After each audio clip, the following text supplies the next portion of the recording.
Assalamualaikum warahmatullahi wabarakatuh.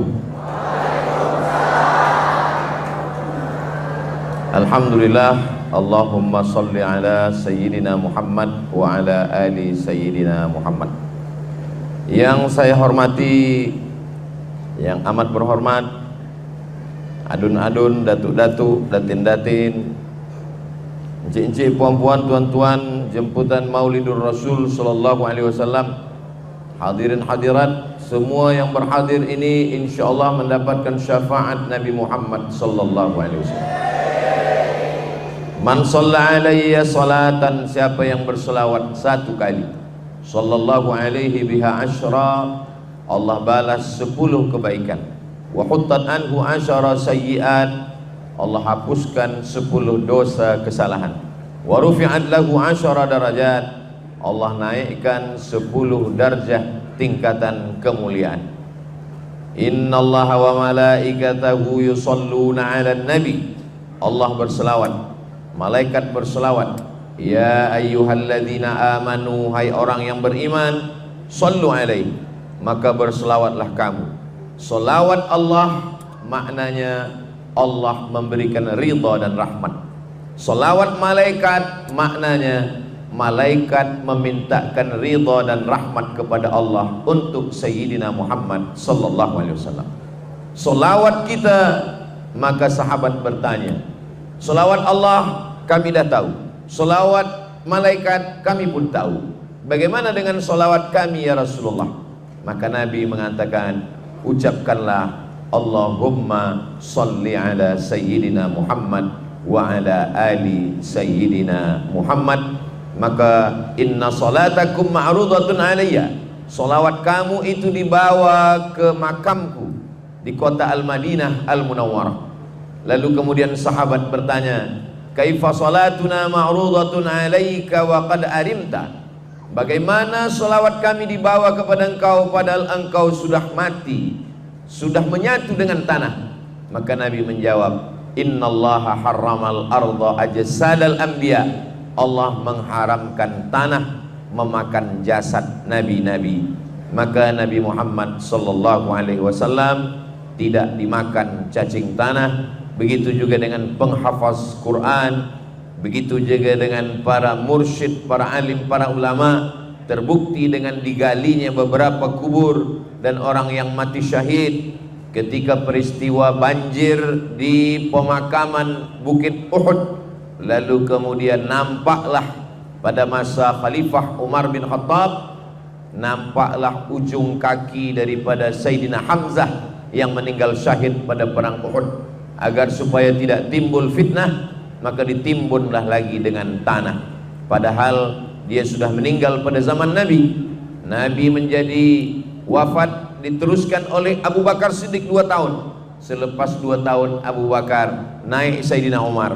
Maknanya sudah bertahun-tahun, tapi bekas darahnya masih mengalir dan kulitnya masih ada, dagingnya pun masih sempurna. Maka Allah ingin menunjukkan bukan hanya orang yang mati syahid, apalagi Nabi Muhammad sallallahu alaihi wasallam, untuk menambah bagi yang beriman bertambah imannya, bagi yang ingkar terbuka pintu hidayah.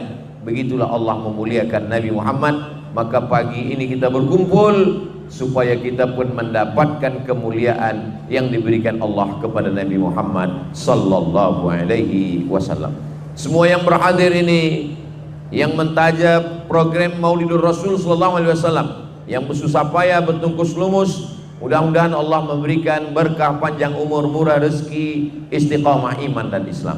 Amin ya rabbal alamin. Kita pula yang berhadir pada hari ini, kita ingin tunjukkan bahwa beginilah orang Beaufort beriman kepada Allah walaupun tak nampak, tak berjumpa dengan Rasulullah sallallahu alaihi wasallam. Kata Nabi, ada satu telaga, nanti di telaga itu ada orang minum, dan bila dia sudah minum, la yazma'u fiha abada, dia tidak akan haus untuk selamanya. Kata sahabat, kamikah yang minum di sana ya Rasulullah? Antum ashabi, kamu adalah sahabat-sahabat saya, kata Nabi. Yang minum di sana nanti adalah ikhwani. Kata sahabat, siapa ikhwani itu? Amanu bi walam yarawni, mereka beriman kepadaku, padahal mereka tidak pernah berjumpa dengan aku, tak pernah melihat aku, tak pernah perang bersama saya, tapi mereka percaya. Mudah-mudahan kita termasuk ikhwani itu insyaallah. Ketika di padang mahsyar panas terik, tak boleh ada yang minum, tidak boleh ada yang dapatkan nikmat, tapi yang mendapat nikmat adalah umat Nabi Muhammad sallallahu alaihi wasallam. Tadi saya tengok pandang ke belakang, peringkat daerah Beaufort, Kamis 8 pagi, pengarangan dataran Bagandang Beaufort, Sabah, Malaysia, bersama Ustaz Abdul Somad. Saya nak tengok tajuk, rupanya tak ada tajuk. Maka tajuk kita adalah, sebab ini tazkirah. Tazkirah di masjid saya biasa, tazkirah di Padang biasa, tapi tazkirah di apa ni? Tazkirah di tempat berniaga, ini luar biasa. Ini hanya di Beaufort. Dulu nabi-nabi itu hanya berzikir saja, mengingat Allah, mengingat Tuhan. Kalau kita pernah mendengar riwayat bahwa Abu Talib membawa Nabi Muhammad SAW berniaga ke negeri Syam, tapi sebelum sampai ke negeri Syam, dia bernaung sebab panas terik, berhenti sejenak di tempat ibadah. Manusia yang beribadah di dalam itu namanya Bahira. Lalu Nabi SAW dengan Abu Talib berlindung dari panas terik matahari, lalu kemudian Bahira keluar dari dalam tempat ibadah itu. Karena dulu ahli ibadah memang tak boleh keluar rumah, makanan dihantar, pakaian kotor diambil, dibagi lagi pakaian yang bersih. Dia hanya di dalam saja beribadah. Nama tempat ibadah itu Som'ah namanya. Lalu kemudian keluar Bahira daripada tempat ibadahnya. Bahira bertanya kepada Abu Talib, siapa budak kecil ini? Kata Abu Talib, ibni, ini anak saya. Kata Bahira, kalau memang betul kitab yang saya baca, maka budak kecil ini bukan anakmu, karena budak kecil ini ayahnya sudah meninggal dunia ketika dia dalam kandungan bundanya. Abu Talib terkejut. Dari mana engkau tahu Bahira? Karena tadi saya menengok ada 3 tanda. Yang pertama, saya tengok dari tadi awan menaungi dia, dia tak kena panas matahari. Yang kedua, saya tengok pokok kayu bersimpuh sujud kepada dia. Yang ketiga, saya tengok batu-batu pun juga bersimpuh kepada dia. Menurut kitab suci yang saya baca, kalau ada manusia dengan 3 tanda, dia dinaungi awan, dia bersimpuh sujud batu dan kayu, maka dia adalah Nabi akhir zaman yang lahir sebagai yatim, ayah dia sudah meninggal dunia. Kata Abu Talib, memang betul, ini adalah anak saudara saya. Saudara saya namanya Abdullah. Abdullah sudah meninggal ketika anak saudara saya ini masih ada dalam kandungan. Apakah Abu Talib berbohong? Tidak. Karena kita pun selalu mengatakan kepada anak kemanakan anak saudara. Saya kalau bawa anak saudara saya tazkirah, jamaah bertanya, ini anak Ustaz Somad? Ini anak saya. Saya tak bohong, sebab kita biasa mengatakan anak saudara kita, anak kita. Menengok anak orang, ingat anak kita. Menengok emak orang, ingat emak kita. Asal jangan menengok bini orang, lupa bini kita. Itu yang tak betul. Maka mengatakan anak saudara kita, kita katakan ini anak saya. Abu Talib tiada berbohong, dia tidak berdusta. Tapi rupanya orang yang membaca kitab suci sudah tahu. Itulah makna firman Allah, alladzina atainahumul kitaba ya'rifunahu kama ya'rifuna abna'ahum. Mereka mengenal Muhammad sallallahu alaihi wasallam sebagaimana mereka mengenal anak kandung mereka sendiri.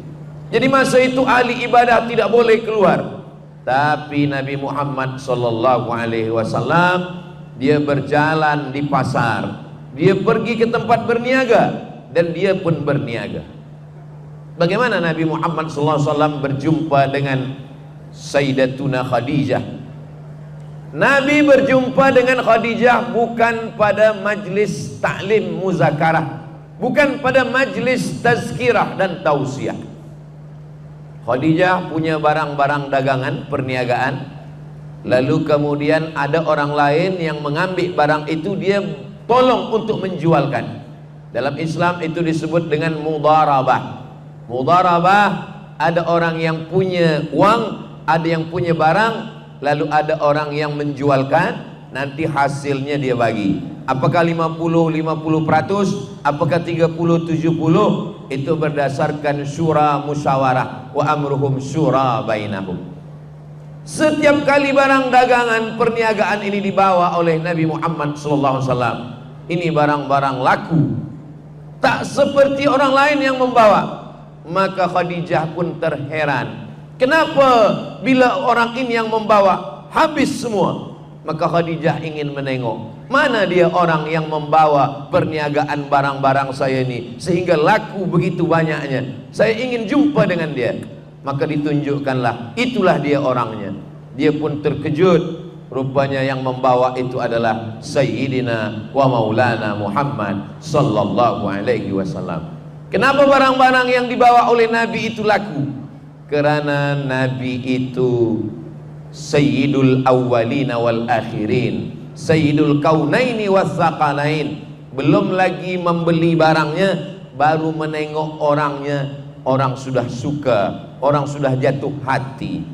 Saya seandainya ada orang minta tolong ke saya, Ustaz Somad, tolong bantu saya untuk berikan iklan, endorse, saya nak jual susu.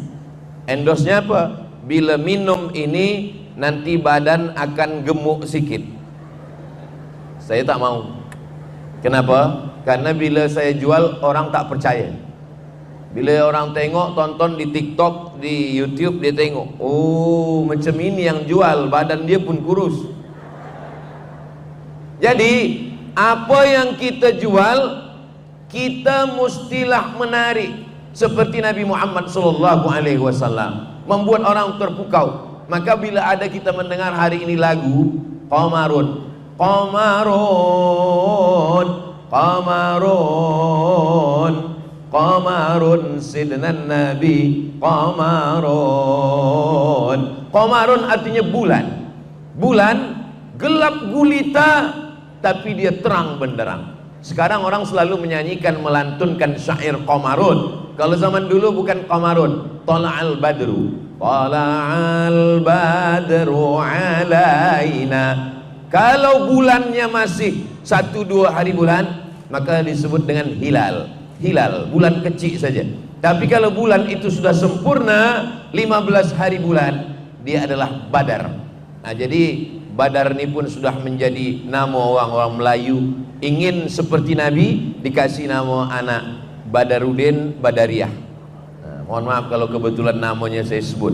Nama adalah doa. Sebab dengan doa nama yang baik-baik itu, maka diharapkan dia seperti Nabi Muhammad SAW. Ada guna nama hilal, ada nama guna badar, ada nama guna qamar.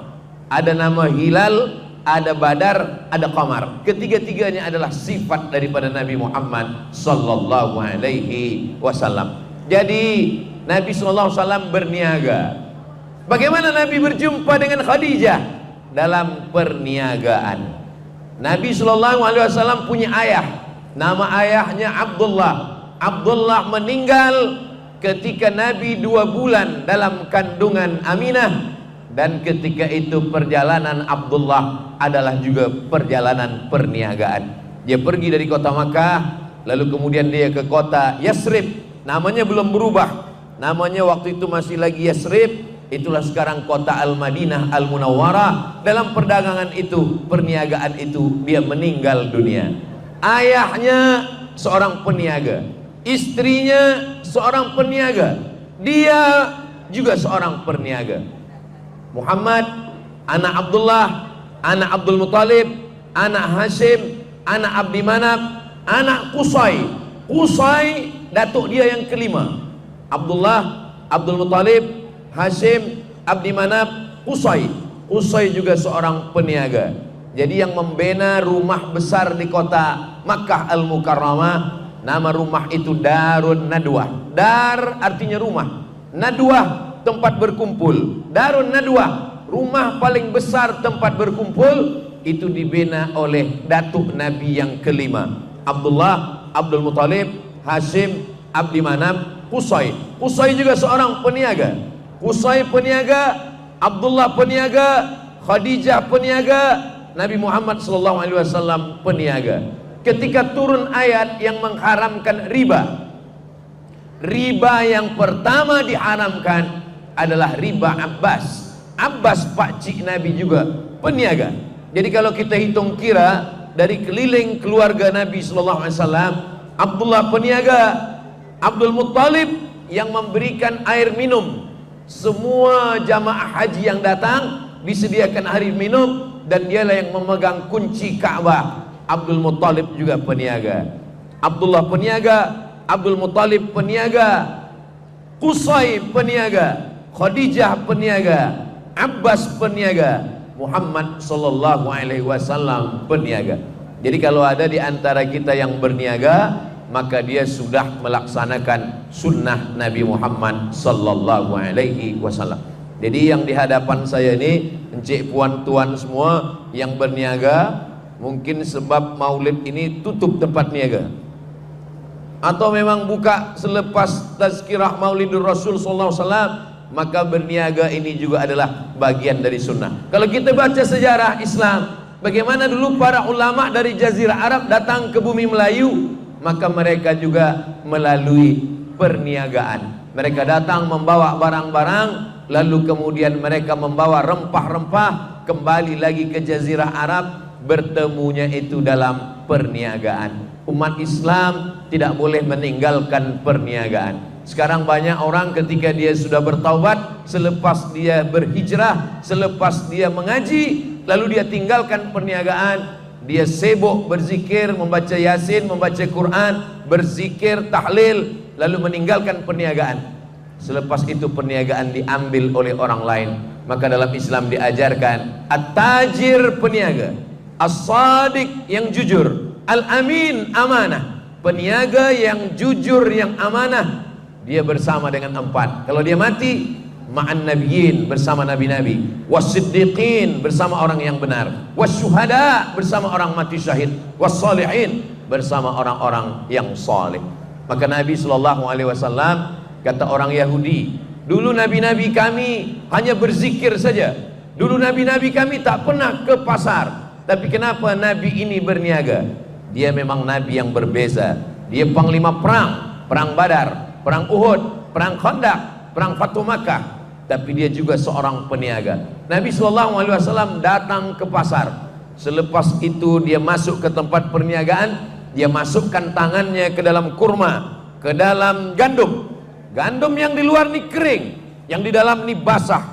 Maka gandum yang basah busuk, gandum yang basah bercendawan, tidak lagi boleh dipakai untuk dimasak. Lalu ditutup di luarnya dengan gandum yang kering. Nabi SAW memasukkan tangannya ke dalam, lalu Nabi bertanya kepada yang menjual gandum, "Ma hadza ya sahibat ta'am?" Hei kamu yang berniaga gandum, kenapa yang basah, yang busuk kamu simpan di dalam, lalu yang di luarnya kamu bagi yang kering? Apa kata yang berniaga? Asabahul matar, kena hujan ya Rasulullah. Kalau saya nampakkan yang basah kena hujan ini tak laku, orang tak nak beli, maka saya tutupi dengan yang kering. Maka keluarlah hadis Nabi SAW, man ghasyana falaysa minna. Siapa yang menipu, siapa yang membohong, siapa yang membuat penipu, tipu-tipu, falaysa minna, maka dia bukan umat Nabi Muhammad sallallahu alaihi wasallam.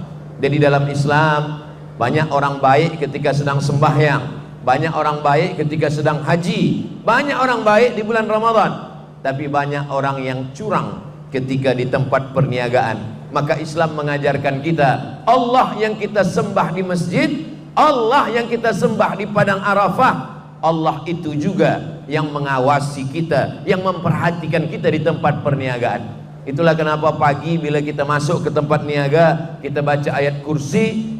Banyak orang mengatakan membaca ayat kursi itu untuk menjaga perniagaan daripada sihir, daripada jampi-jampi, daripada magic, daripada kejahatan orang. Tapi sebenarnya dua-duanya betul. Dia untuk yang luar menjaga daripada sihir orang lain, tapi ke dalam sebagai peniaga dia merasa sedang diperhatikan Allah. Yang memberikan saya tempat berniaga ini Allah. Adakah Tuhan selain dia? La ilaha illa huwa. Kalau saya sekarang hidup, dia maha hidup, Al-Hayyu. Kalau sekarang saya hidup, dia mengatur kehidupan saya, Al-Qayyum. Dan dia tidak mengantuk. Kalau saya takut curang, takut bohong, takut tipu karena ada kamera CCTV, maka yang mengawasi saya bukan CCTV, yang mengawasi adalah dia. La ta'khudhuhu sinatun wala naum. Kalau sekarang saya kaya raya, saya punya tempat bisnis, maka dia maha kaya. Lahu ma fis samawati wa ma fil ard. Kalau sekarang saya boleh ditolong oleh orang lain, nanti tidak ada yang boleh menolong saya. Man dzalladzi yashfa'u indahu illa biiznih. Kalau sekarang saya tipu, saya buat bohong, saya buat dusta, orang tak tahu, saya bungkus, saya timbang, selepas itu mereka bawa pulang ke rumah, selepas itu dia tidak mau komplain sebab jauh, sebab dia tidak ingin bertengkar berkelahi, maka sesungguhnya ya'lamu ma baina aydihim wa ma khalfahum. Allah tahu apa yang berbisik dalam hati, Allah tahu apa yang terlintas dalam fikiran. Ya'lamu ma baina aydihim wa ma khalfahum wa la yuhituna bi syai'in min ilmihi illa bima syaa' wasi'a kursiyyuhus samawati wal ard wa la ya'uduhu hifdzuhuma wa huwal aliyyul azim. Ini baik dibaca pagi di tempat kita awal berniaga supaya dijaga Allah daripada sihir, dan Allah juga menjaga hati kita supaya kita tidak curang dan tidak jahat. Yang namanya sihir datang macam-macam. Orang jahat, dia ambil tanah kuburan, dia ambil air memandikan jenazah, dia siramkan ke tempat kita berniaga. Maka bila orang lalu, orang tidak nampak tempat niaga kita. Orang lalu mestinya dia membeli barang perniagaan kita, tapi bila dia lalu tempat kita, dia bukannya nak singgah membeli, dia bacakan assalamualaikum ya ahlal kubur. Kenapa? Karena yang dalam pandangan dia. Kenapa mata dia boleh menengok tempat niaga kita macam menengok kuburan? Sebab ini kerja-kerja setan. Saharu a'yunan nas, setan menyihir mata manusia. Itulah kenapa tukang-tukang sihir Fir'aun, manakala dia jatuhkan tongkatnya, maka semua manusia menengok tongkat itu seperti ular. Sebenarnya dia hanyalah tongkat yang jatuh ke tanah. Saharu a'yunan nas, dia menyihir manusia. Maka mata kita pun boleh tersihir. Tadi saya lalu di kedai awak berniaga, nampak saya tutup, padahal sebenarnya terbuka. Itulah mengapa pagi kita membaca yang seelok-eloknya sempurna, membaca Al-Fatihah 1 kali, Qul huwallah 3 kali, Al-Falaq sekali, An-Nas sekali, dan ayat kursi sekali. Ditutup dengan salawat, Allahumma salli ala Sayyidina Muhammad wa ala ali Sayyidina Muhammad. Kenapa membaca Al-Fatihah? Al-Fatihah maknanya terbuka. Terbuka rezeki yang tertutup, terbuka sihir yang menutup, terbuka segala yang terkunci. Rezeki yang tertutup dibuka dengan Al-Fatihah. Jodoh yang tertutup dibuka dengan Al-Fatihah. Yang sudah terbuka jangan dibuka sekali lagi. Jangan pula nanti diamalkan. Bila terjadi puan-puan menyalahkan saya. Maka kita selalunya sebelum berdoa untuk niat yang baik-baik ini, untuk niat yang baik, untuk rezeki, untuk jodoh, membukakan pintu hati anak supaya belajar, membukakan fikiran anak supaya dia cemerlang, kita selalu membaca Al-Fatihah. Lalu kemudian kenapa Qul huwallah dibaca 3 kali? Karena ada sahabat Nabi yang membaca Qul huwallah dalam solat tahajudnya daripada Isya sampai ke subuh. Ayat tidak ganti, dia baca Qul huwallah terus. Kata Nabi SAW, innaha la ta'dilu thuluthal Qur'an. Qul huwallah itu sama dengan 1/3 Al-Quran. Itulah kenapa kita baca 3 kali. Sebab 1 Qul huwallah 1/3, 1/3, 1/3, sama seperti orang yang mengkhatamkan Al-Quran. Selepas itu kita baca Al-Falaq dengan An-Nas. Kenapa baca Al-Falaq satu package dengan An-Nas? Karena Al-Falaq dan An-Nas itu 11 ayat. Rambut Nabi diambil tukang sihir Yahudi, lalu mereka simpulkan dalam 11 simpul tali. Lalu kemudian Nabi kena sihir. Datang malaikat Jibril menyampaikan, ya Muhammad, orang Yahudi namanya Labid. Labid sedang menyihir Nabi. Orang-orang Yahudi sampai sekarang terkenal sebagai tukang sihir. Ada salah seorang sarjana pergi ke Israel, meneliti di kampung itu kampung tukang sihir semua. Dan ada satu sekte daripada Yahudi ini, memang dia banyak menggunakan sihir, namanya sekte Kabbala. Sekte Kabbala ini besar di Eropa dan Amerika. Banyak artis-artis yang suka kepada penyembahan setan ikut pada sekte Kabbala, karena mereka ini mengabdikan dirinya mengikut kepada setan. Lambang simbol daripada setan ini adalah kepala kambing. Itu maka banyak orang takut makan kepala kambing. Tapi saya tak takut. Banyak orang takut makan kepala kambing, selepas dia makan kata dia diganggu setan. Itu bukan setan, itu kolesterol. Kita baca doa bismillahilladzi la yadurru ma'asmihi syai'un fil ardi wala fis sama. Saya baca nama Allah yang tidak ada satu pun yang boleh mengganggu, fil ardi, di bumi, wala fis sama, maupun di atas langit. Kita baca itu, kita serahkan pada Allah. Bismillah tawakkaltu 'ala Allah, la haula wala quwata illa billah. Kenapa 11 ayat? Karena ada 11 simpul tali. Mereka biasanya menghembus simpul tali, diambil, dicuri rambut. Itu maka perempuan biasa kalau dia gunting rambut, rambutnya disimpan. Kalau rambutnya gugur masa dia sedang uzur, rambutnya disimpan di bawah mandi, selepas itu ditanamkan ke dalam tanah. Kenapa? Karena dia takut rambutnya diambil, disihir orang, diikatkan ke dalam simpulan tali. Rambut Nabi SAW dicuri orang Yahudi, diikat dalam 11 simpul tali. Turunlah 11 ayat. Qul a'udzu birabbil falaq min syarri ma khalaq wa min syarri ghasiqin idza waqab wa min syarri naffatsati fil 'uqad wa min syarri hasidin idza hasad. Qul a'udzu birabbin nas malikin nas ilahin nas min syarril waswasil khannas alladzi yuwaswisu fi sudurin nas minal jinnati wan nas. 11 ayat. Lalu kemudian setelah itu membaca ayat kursi, ditutup dengan solawat. Karena segala amal-amal kita tidak diterima Allah kalau tidak dengan solawat. Khutbah Jumat tidak sah kalau tidak dengan solawat. Doa tidak sah kalau tidak dengan solawat. Zikir tidak diterima kalau tidak dengan solawat. Dan sembahyang tidak sah menurut mazhab Syafi'i kalau tidak bersolawat. At-tahiyatul mubarakatus salawatut thayyibatu.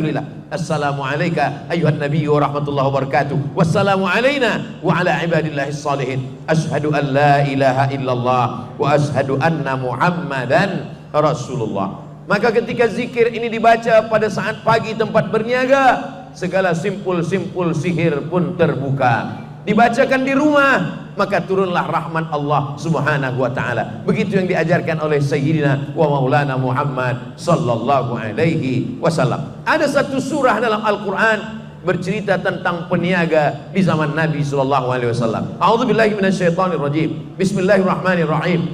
Wailul lil mutaffif. Wailun, wail, celaka. Bagi siapa? Lil mutaffifin, orang yang curang, orang yang dusta, orang yang tipu dalam hal timbangan, dalam hal sukatan. Waktu itu mereka bila ingin membeli sesuatu, mereka membawa sukat. Yang sukatan ini terbuat dari kaleng. Kalau dia ingin membeli, dia pukul dari bawah. Kalau dia ingin menjual, dia pukul dari bawah. Kalau dia ingin membeli, sukatan itu dia pukul dari atas. Jadi kalau sukatan macam ini, sukatan ini di bawah ini boleh dipukul dari bawah naik ke atas, dan boleh dipukul dari atas turun ke bawah. Bila dia ingin membeli, maka dia turunkan ke bawah supaya sukatannya penuh. Kalau dia ingin menjual, dia pukul ke atas supaya sukatannya berkurang. Maka kata Allah Ta'ala dalam Al-Quran, wailul lil mutaffifin, celakalah orang yang mempermainan sukatan, takaran, cawan, tempat untuk menimbang ketika itu. Kenapa? Idza talu 'alan nasi yastawfun, kalau mereka membeli, mereka ingin penuh. Wa idza kaluhum aw wazanuhum yukhsirun, tapi kalau mereka menjual, mereka buat kurang. Karena kalau yang dari bawah ini dipukul ke atas, maka berkurang sukatan timbangan. Tapi kalau dipukul ke bawah, maka dia menjadi penuh. Ketika dia mau membeli, dia bawa dari rumah, guna sukatan saya. Tapi kalau dia menjual, dia pakai sukatan dia supaya berkurang timbangan. Begitulah mereka yang curang di hadapan Allah Subhanahu wa ta'ala. Sekarang ini alhamdulillah kita diawasi, ditengok, diperhatikan. Ada orang-orang yang bila berniaga, bila dia ingin membeli beras, ingin membeli jagung, ingin membeli tepung, mata dia tajam, menengok sukatan timbangan. Kalau menengok Quran tak nampak, tapi menengok sukatan tampak. Ini elok juga mata macam ini. Kenapa? Karena ini menjaga peniaga supaya dia takut curang dan dia pun tidak menzolimi orang. Apa pesan Nabi sallallahu alaihi wasallam? Unsur akhaka, tolong saudaramu zaliman, orang yang zalim, au mazluman, atau orang yang dizolimi. Sahabat mendengar hadis ini berpikir, tolong saudaramu yang menzolimi atau yang dizolimi? Kalau yang dizolimi kami boleh tolong ya Rasulullah. Ada orang teraniaya kami tolong. Tapi orang yang menzolimi, bagaimana menolong orang yang menzolimi? Kata Nabi, bila kau tengok ada orang yang zalim, tahan tangannya. Kalau nampak ada orang yang curang, orang yang tipu, orang yang dusta, orang yang bohong, tahan tangannya. Biasa kalau membeli ikan, maka kita tengok insang ikan. Ditengok, oh masih merah, berarti ikan ini belum busuk lagi. Nah sekarang banyak orang dia ambil darah dari jiran dia yang berjual kambing, berjual daging, dia ambil darah kambing, dia letakkan di insang ikan. Maka bila pedagang, penjual, peniaga membeli, ditanya, baru ke ikan kamu? Dia tak nak jawab, dia hanya katakan, tengoklah insang dia, tetap ada darah. Maka tipu, bohong, dusta, dunia tak dapat, akhirat pun melayang, hanya kerana yang kecil saja. Padahal kata Nabi sallallahu alaihi wasallam, man ghasyana falaysa minna. Siapa yang menipu, siapa yang dusta, siapa yang bohong, bukan umat Nabi Muhammad sallallahu alaihi wasallam. Uang yang didapatkan daripada dusta, bohong, tipu dibawa ke rumah, dibelikan untuk makanan anak, istri, diberikan untuk keluarga, maka yang kita berikan adalah barang-barang yang haram. Kata Nabi sallallahu alaihi wasallam, kulu, makanlah, min thayyibat, makanlah yang baik-baik saja. Bersedekah untuk masjid, tapi dari barang yang haram. Apa kata Allah? Wa anfiqu, berinfaklah, min thayyibat, yang baik-baik saja. Innallaha thayyibun, Allah maha baik, la yaqbalu illa thayyiban, Allah tidak menerima kecuali yang baik-baik saja. Nanti bila kita mati menghadap Allah, kita akan ditanya. Encik, puan, tuan, hadirin hadirat, semua hafaz ayatnya. La tus'alunna yawma idzin anin na'im. Kamu semua akan ditanya tentang nikmat Allah subhanahu wa ta'ala. Kalau kerusi dah datang, itu maknanya saya dah tazkirah setengah jam. Kalau air datang, itu 15 menit. Kalau kerusi datang, 30 menit. Maknanya Ustaz Somad, kalau nak minum, minumlah. Kalau segan minum, tegak duduk. Itu maksud. Di mana-mana saya bagi tazkirah tak lebih tak kurang dari 60 menit. Kenapa Ustaz Somad bagi tazkirah itu 60 menit? Sebab kemampuan manusia merata-rata secara umumnya, tempat kita orang Asia, orang Melayu itu hanya sanggup mendengar 60 menit. Kalau lebih 60 menit penuh, itu ada yang sampai tumpah ke mulut. Kalau dah tertunduk, itu maknanya dah penuh dah. Nah itu maka saya di mana-mana 60 menit menyampaikan tazkirah. Tadi saya mula pukul 8, insya-Allah pukul 9 kita selesai. Yang boleh diambil, yang boleh diingat, insya-Allah. Tadi selama 1 jam Ustaz Somad, banyak yang Ustaz sampaikan saya tak boleh ingat. Jangankan puan-tuan yang mendengar, saya yang menyampaikan pun tak ingat. Nah, jadi jangan sangka semua yang saya sampaikan ini saya ingat. Tapi alhamdulillah, Allah tolong kita. Allah ciptakan ada manusia, manusia ini membuat alat sehingga apa yang saya sampaikan ini direkodkan dan nanti akan diupload di YouTube. Boleh ditonton ulang di channel Ustaz Abdul Somad Official. Jangan lupa subscribe, like, share, and comment. Kami susah kami nak tengok tazkirah Ustaz Somad banyak betul. Ada yang di Brunei Darussalam, ada yang di Sarawak, ada yang di Sabah, ada yang di Semenanjung, ada yang di Sumatera, ada yang di Kalimantan, ada yang di Sulawesi, ada yang di Jawa. Ini tazkirah ni yang mana? Kalau nampak nanti ada tempat niaga, itu di Beaufort. Nah, mudah saja mengingatnya. Kalau nanti nampak di tempat tazkirah itu nampak ada khas, ini adalah Ustaz Abdul Somad semasa berada di Beaufort, dan ini menjadi ingatan yang luar biasa buat saya dan buat datuk-datuk, datin-datin, adun-adun, buat kita semua insyaallah ini karena kemuliaan Maulidur Rasul sallallahu alaihi wasallam. Untuk apa kamu berniaga? Saya berniaga hanya nak cari makan saja, Ustaz Abdul Somad. Baik, tak salah, tapi berniaga mesti lebih dari setakat makan. Kenapa? Man bana masjidan, siapa yang membina masjid, banallah mislahu baitan fil jannah, Allah benakan untuknya satu tempat di surga. Kalau kita hanya membina rumah kita saja, rumah anak kita, baik, tapi yang paling elok adalah membina masjid. Jadi kenapa orang Islam berniaga? Karena dia ingin membina masjid. Peniaga-peniaga yang muda-muda, yang belia-belia, maka rezekinya berlimpah, nanti benakan masjid. Saya dah bina masjid Ustaz Abdul Somad, Masjid Al-Ikhlas, Masjid Al-Taqwa, Masjid Al-Muhajirin, Masjid At-Tijarah. Masjid apa lagi nak saya buat? Benakan satu lagi masjid. Masjid apa namanya? Masjid As-Somad. Untuk mengenang Abdul Somad. Nah, baik, apa salahnya? Saya berjumpa dengan seorang peniaga, jamaah kita juga. Umur dia sudah 85 tahun. Jadi saya tanya, Tuan Haji, apa yang membuat Tuan Haji panjang umur, sehat badan? Ini sudah takdir Allah Subhanahu wa taala, Pak Ustaz. Ada amalan-amalan khas kah? Amalan saya berniaga, pikiran saya terus bekerja, dan sampai hari ini saya tulis dengan tangan sendiri. Dia tunjukkan buku tulisan tebal. Dia tak guna laptop, dia tak guna komputer, dia tak guna handphone, dia guna tulis sendiri. Dan dia bina masjid. Saya setiap bina masjid, saya berdoa pada Allah, ya Allah, jangan matikan saya sebelum masjid ini selesai. Dan alhamdulillah sampai sekarang masjidnya tak saya selesaikan, Ustaz Somad. Nah, macam mana Tuan Haji boleh macam itu? Jadi bila satu masjid ni dah nak selesai, dah finishing, nak selesai, dia bina satu masjid lagi. Jadi masjid tu tak selesai. Jadi saya setiap tempat saya ni suka bertanya apa amalan-amalan orang. Di satu kota saya jumpa lagi dengan seseorang, umur dia lebih 80 tahun. Lalu saya tanya, apa amalan Tuan Haji? Saya berniaga, Ustaz.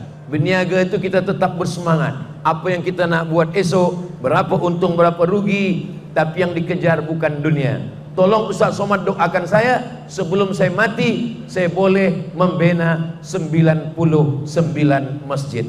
Rupanya dia dah bangun masjid 1, 2, 3.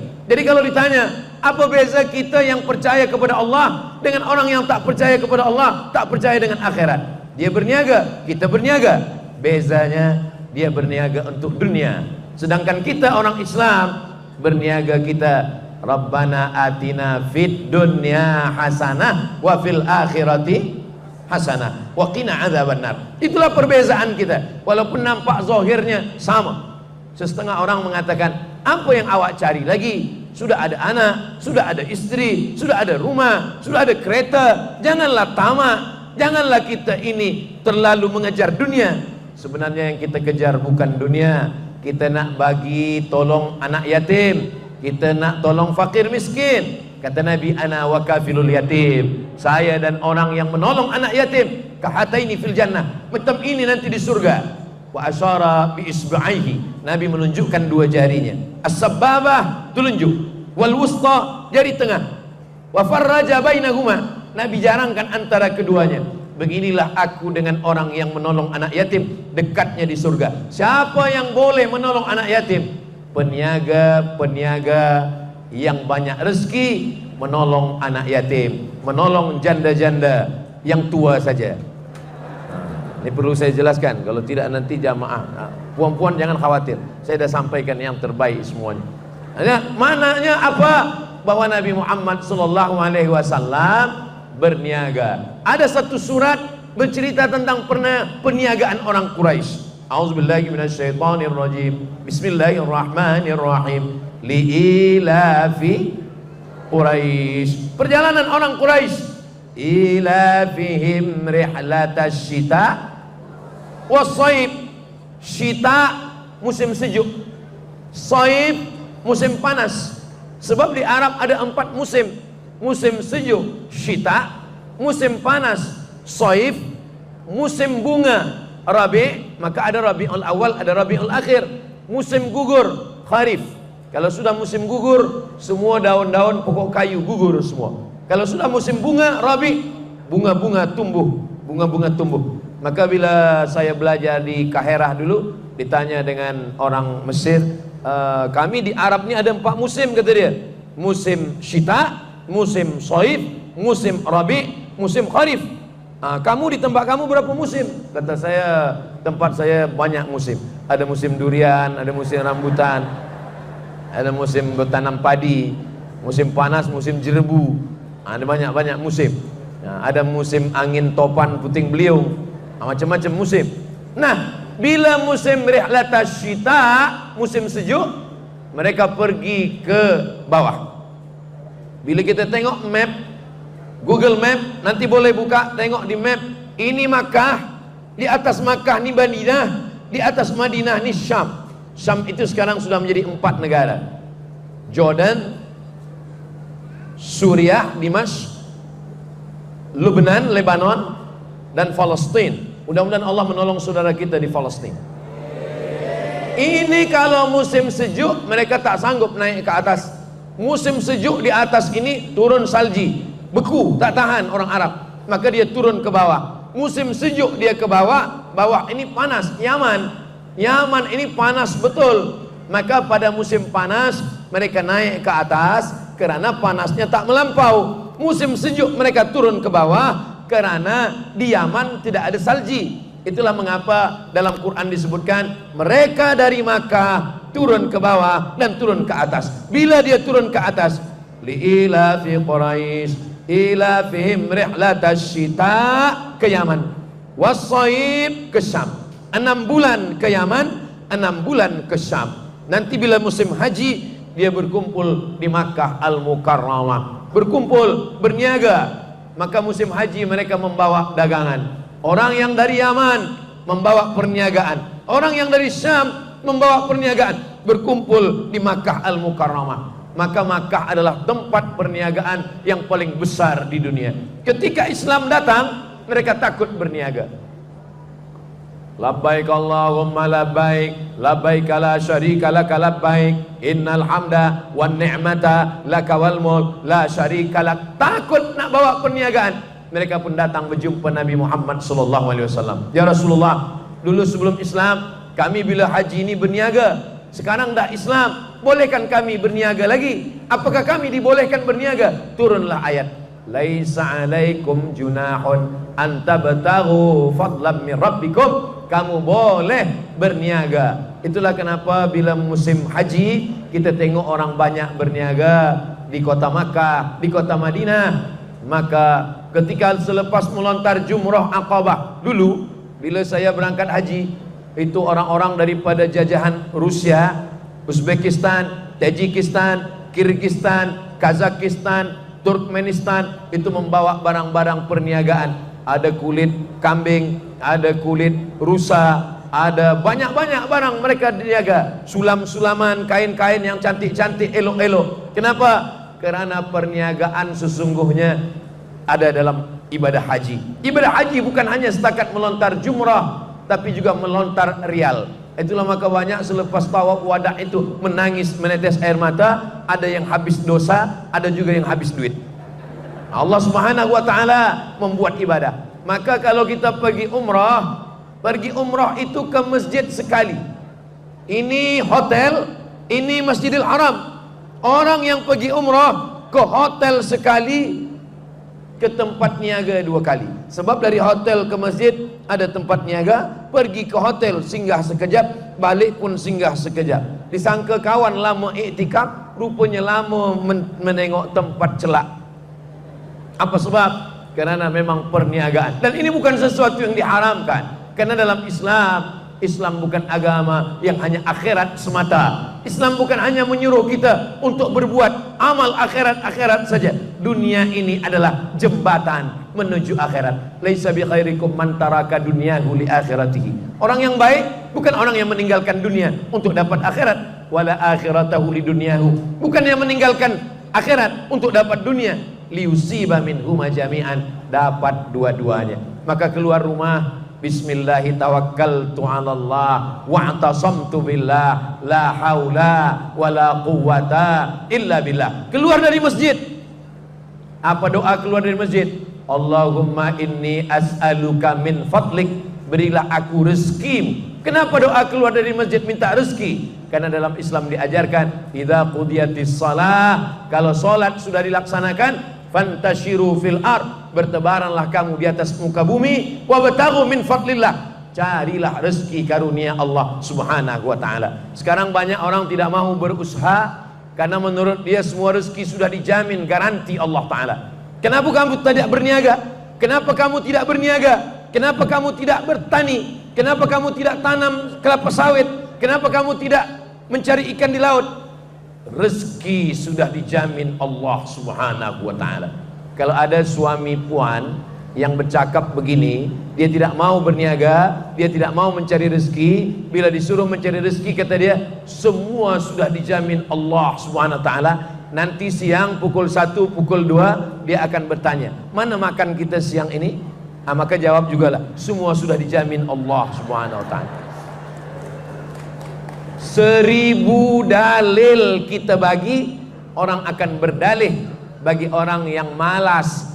Maka dalam Islam diajarkan kita senantiasa la ta'jaz, jangan merasa lemah, ihris ala ma yanfa'uk, bersemangatlah untuk sesuatu yang bermanfaat untuk engkau. Dalam Islam tidak boleh mengeluarkan zakat bagi sesiapa yang penghasilannya kurang daripada 20 keping dinar.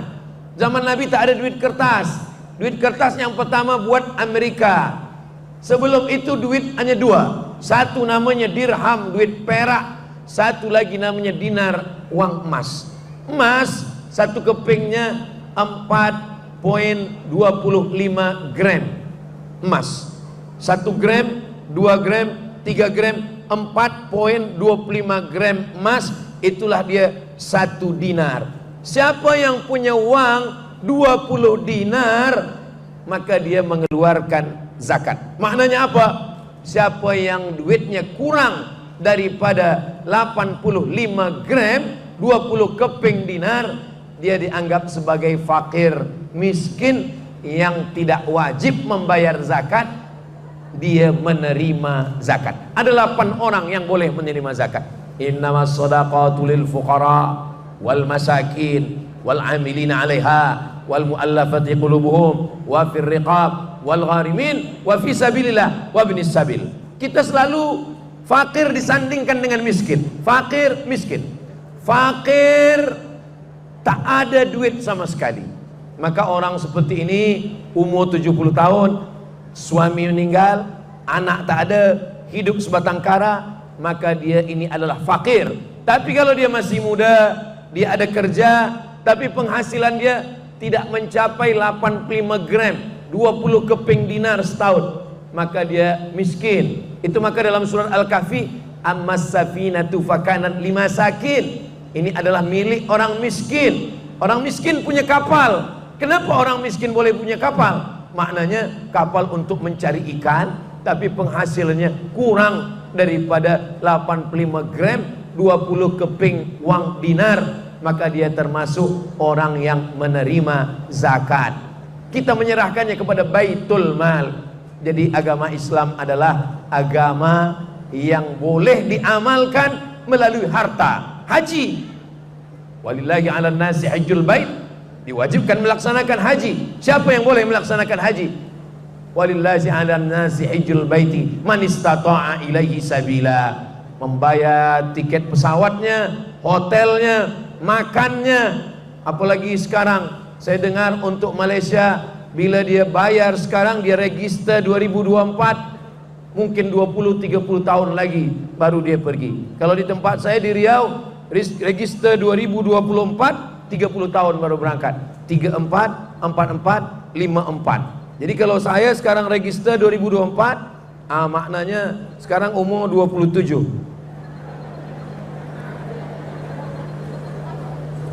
Umur berapa kita baru sampai ke Tanah Suci Makkah? Jadi semakin banyak uang yang kita miliki dengan perniagaan yang halal, maka itu semakin dekat ke Baitullah. Jadi kalau ada orang yang berpahaman dunia jangan dikejar, dunia jangan dicari, maka ini bukan pahaman Islam. Ini nanti akan diambil oleh orang lain. Kalau dunia ini tak kita genggam, bisnisnya tak kita ambil, perniagaan ditinggalkan orang Islam, maka akan diambil orang lain.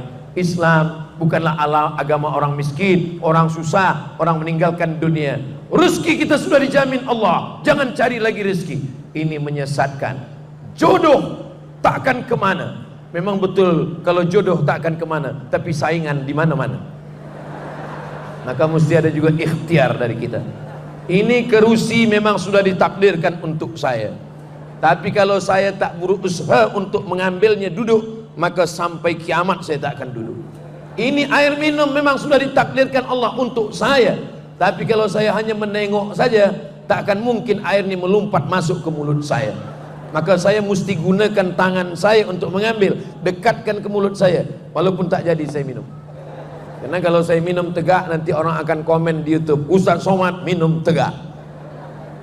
Apa maknanya? Bahwa umat Islam diberi Allah Subhanahu wa ta'ala qudrat dan iradat. Iradat ada kemauan, saya mau duduk, saya mau minum. Iradat ada kemauan, qudrat ada kemampuan. Ada orang yang mau tapi tidak mampu, ada orang yang mampu tapi tidak mau. Maka dua-dua mesti ada dalam diri kita. Diri kita ada iradat, keinginan, ingin bina masjid, ingin tolong anak yatim, ingin anak sekolah BA, Master, PhD, ingin punya tempat niaga 1, 2, 3, ingin kereta, ingin semua dengan cara yang halal, dengan cara yang baik.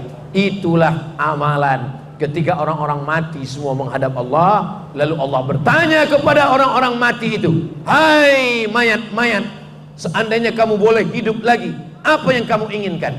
Apa kata orang mati? Laula akhartani ila ajalin qarib, hidupkan saya sekejap, hidupkan saya 1 menit saja.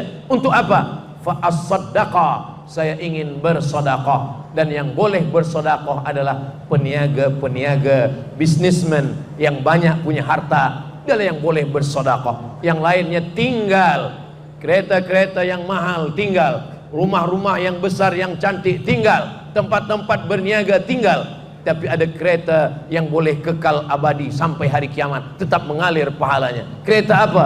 Kereta ambulan yang diwakafkan. Itu kereta ambulan.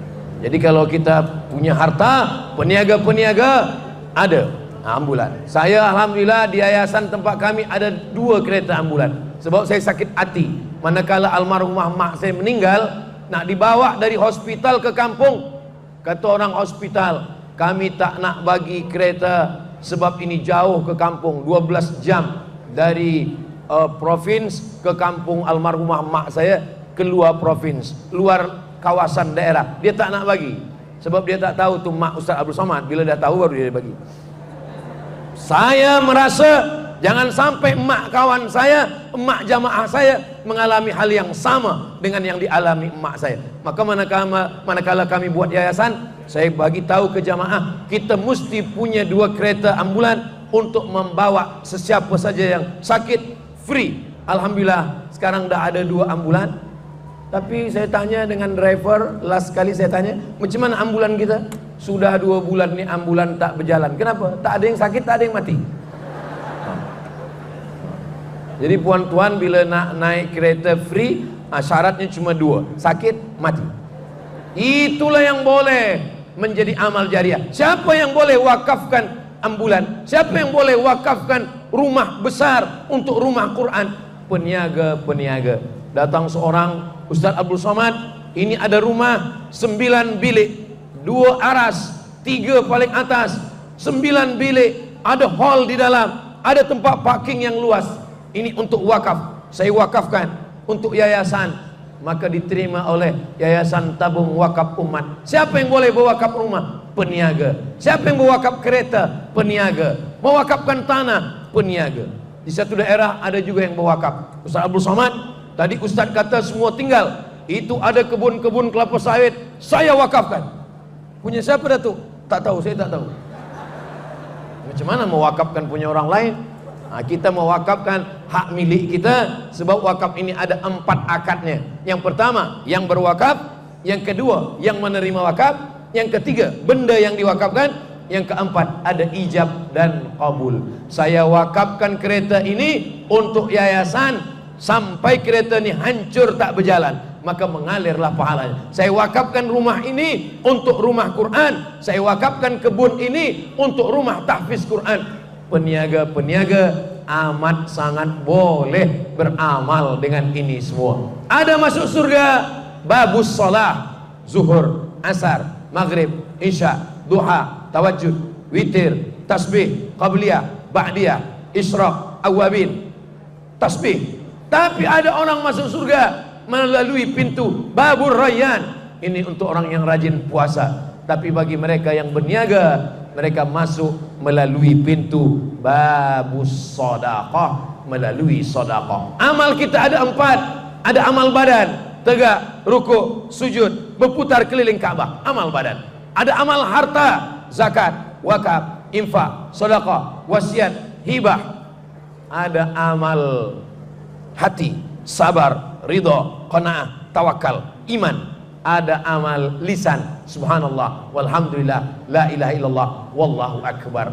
Mudah-mudahan para peniaga-peniaga yang ingin berniaga, ada niat berniaga dengan tazkirah Maulidur Rasul. Tajuk kita adalah Nabi Muhammad sallallahu alaihi wasallam sebagai seorang peniaga, dan Islam adalah agama yang menggalakkan, menganjurkan, mengajak umat untuk berniaga dengan jujur dan baik. Dengan itulah Islam ini akan bangkit. Al-mu'minul qawi, mukmin yang kuat, kuat hartanya, kuat duitnya, kuat bisnisnya, kuat tenaganya, kuat ilmunya, kuat badannya. Khairun, lebih baik, wa ahabbu ilallah, lebih dicintai Allah, minal mu'minid dhaif, daripada mukmin yang lemah. Itulah tazkirah kita, lebih kurang 60 menit dari pukul 8 hingga pukul 9. Mudah-mudahan bermanfaat untuk kita dunia akhirat. Di akhir majlis mari kita sama berdoa kepada Allah Subhanahu wa taala. Mudah-mudahan Allah bukakan pintu rezeki untuk kita semua. Dengan rezeki yang halal kita boleh berwakaf, berinfak, bersedekah. Kita punya keluarga sakinah, mawaddah, warahmah. Anak-anak kita soleh dan solehah, penghafaz Quran, mujahid fi sabilillah. Bagi para penuntut ilmu dibukakan pintu hatinya untuk menghafaz Al-Quran, mengamalkan isi Al-Quran. Ala hadhihi niyah. Al-Fatihah. A'udzu billahi minasyaitonir rajim. Bismillahirrahmanirrahim. Alhamdulillahi rabbil alamin. Ar-Rahmanir Rahim. Maliki yaumiddin. Iyyaka na'budu wa iyyaka nasta'in. Ihdinas siratal mustaqim. Siratal ladzina an'amta 'alaihim ghairil maghdubi 'alaihim waladdallin. Amin.